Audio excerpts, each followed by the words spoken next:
So it might seem really obvious and natural today that most people live as a citizen of a nation state, but actually the nation state is a relatively new form of political organisation, and for large parts of human history people have actually lived as part of empires.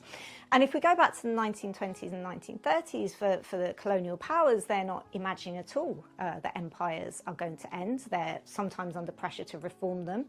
But the idea is really that empire is something which is not fixed or limited in time. And when we think about anti-colonial campaigners and nationalists in the 1920s and 1930s, a lot of them are not necessarily arguing for an independent nation state either. And by that we mean a group of people who feel that they have something in common and who govern over themselves within a limited sort of sovereign territory.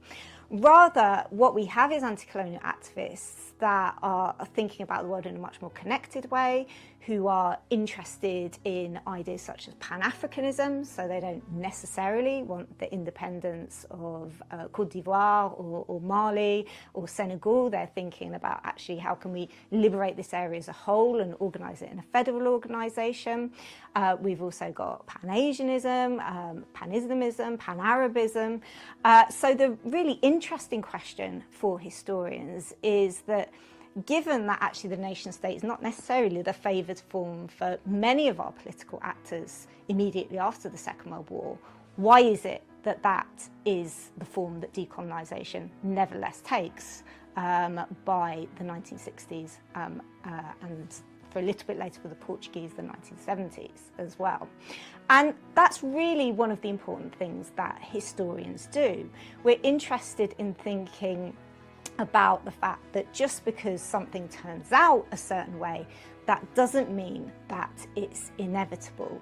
We're interested in exploring what are the paths not followed as well as those that are followed. My name is Natalya Benkhaled-Vince and I'm the Sanderson Tutorial Fellow in Modern History at University College and also Associate Professor in the History of France and the Francophone world at the University of Oxford. First question, what do I teach? The main things I teach are 19th and 20th century European and world history, with a particular emphasis on French history and those parts of the world which were once part of the French Empire. Next question, what do I research? My research area is decolonisation.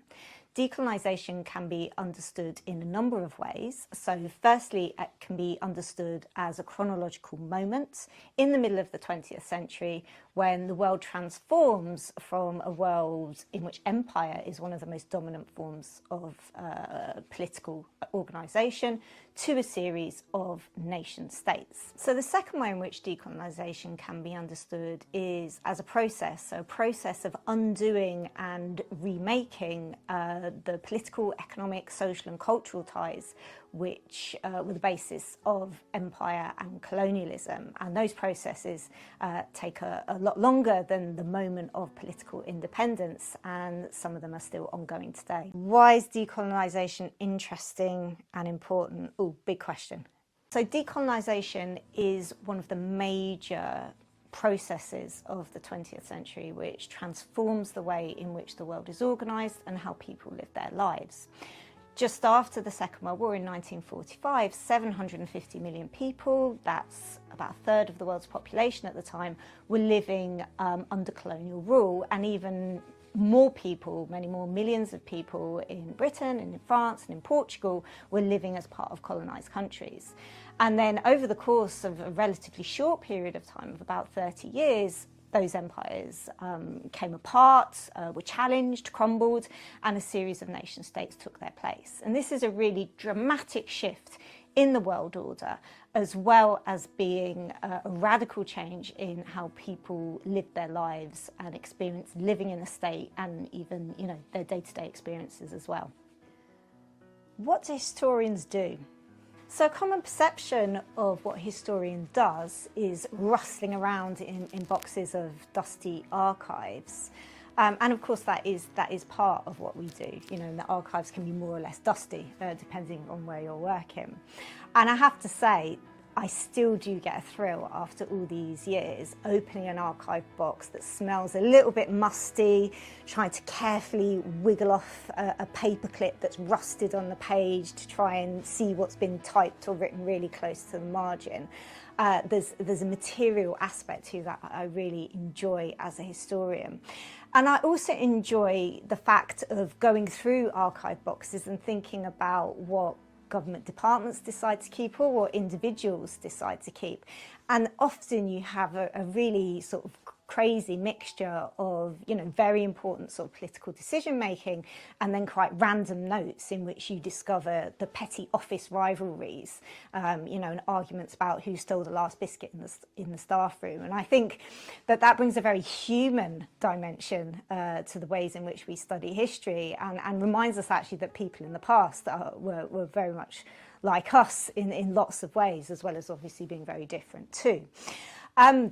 But in addition to the archival work, one of the things that I really enjoyed having the opportunity to do because of what I work on is actually going to meet people. I've done lots of oral history, which has been really exciting and really interesting. I've used fiction, I've used film in my work, and it's that sort of diversity of sources and of experiences that makes history really exciting to do.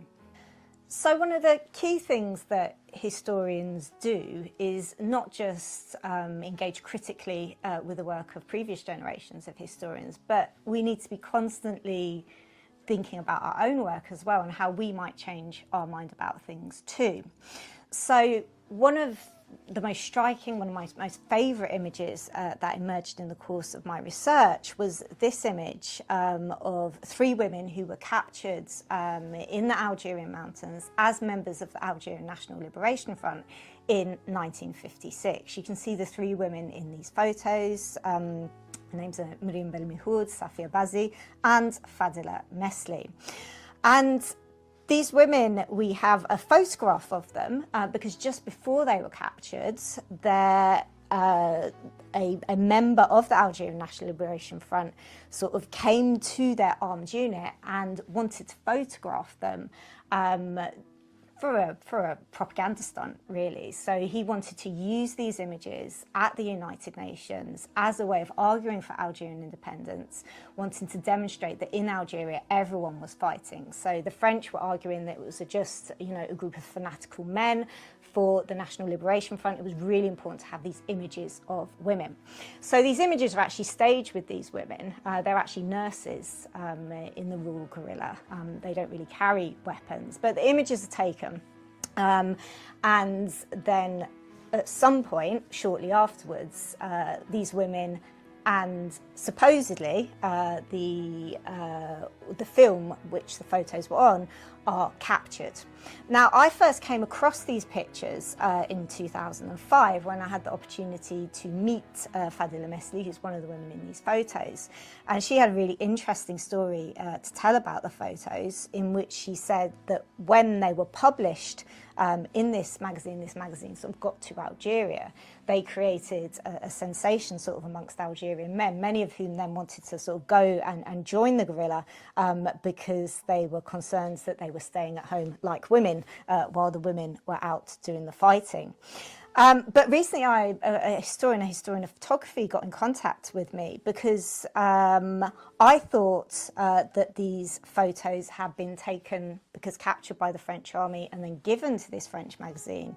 But it turns out that actually they perhaps went on a longer route through Tunisia and were sold to this French magazine by members of the National Liberation Front sort of image and cinematography unit. And obviously this magazine didn't want to admit in its pages that's how they'd got hold of these pictures. In fact, the magazine claims that the images were found on sort of the dead body of a combatant. And I think this was a really interesting exchange because it shows how we need to keep being curious and keep questioning the conditions of production of our sources, and questioning as well how we've interpreted things too. So one of the key things that historians are interested in is the question of what stories get to be told and who gets to tell them. So the history of decolonisation is actually a really good way into bringing into the historical record the voices of people who are actually usually absent for it. So studying decolonisation is not just about looking at sort of the big policy decisions of governments in Europe, or even telling the stories of big anti-colonial leaders like Nasser or Nkrumah. It's also about thinking about lots of different people that are involved in this process. So, for example, dockers and railway workers who go on strike to protest against their unequal treatment under the colonial system. It's also the stories of rural women who feed and support guerrilla units who take up sort of an armed struggle against colonial rule. And it's a way, it's quite an easy way actually of bringing in lots of different voices across different levels of society and from different places in the world into this sort of big global story about the transformation of the world in the mid-20th century. So one of the challenges of doing history, and particularly when you get to the modern period, is there's just so much stuff. I mean, we just produce so many archives and sources. This is less of a problem, admittedly, if you're doing ancient history, but as a modern historian, we just have a lot of stuff. And we have more and more historians writing about this stuff as well.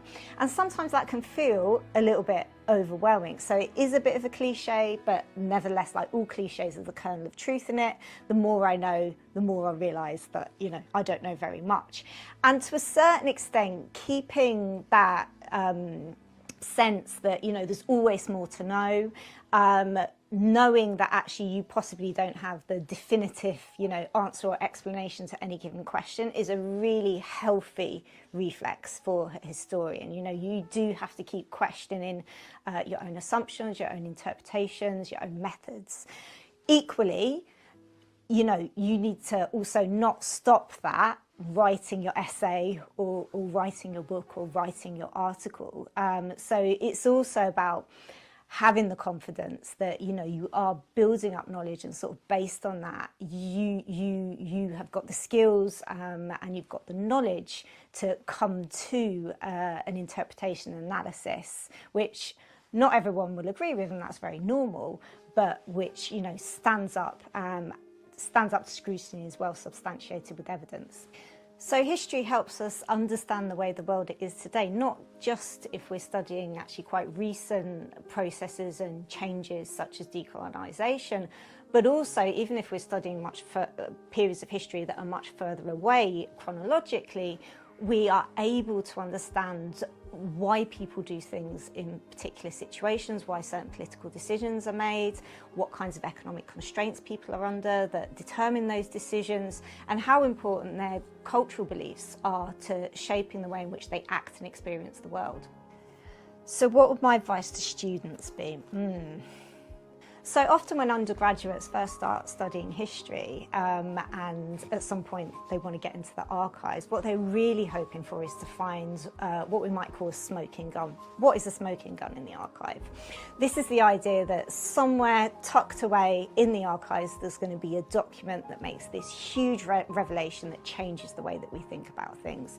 So it could be, you know, a political sort of malpractice, or the sale of weapons to a country when there's meant to be arms sanctions in place, or a spy scandal or something like that. In reality, the work of historians is much more incremental, building upon the work of others, and much more banal. There are, of course, lots of smoking guns in archives, but actually the day-to-day stuff is often revisiting archival documents that other historians have already looked at and thinking about how we might interpret them in different ways. And so what does studying history do? Studying history turns you into someone that is able to take huge amounts of information and analyse and synthesise that information in a really sort of quick and rapid way. So my advice to students would be to stay curious, really, and stay open-minded in terms of the kinds of history they're interested in, the kinds of sources they want to look at, what they might even consider to be a source, and sort of the approaches they're going to take to it. So one of the things that has really shaped me as a historian is actually drawing from other disciplines such as anthropology or literature, and thinking about how those could inform historical theories and methodologies to sort of tell different stories or tell the same story but in a slightly different way.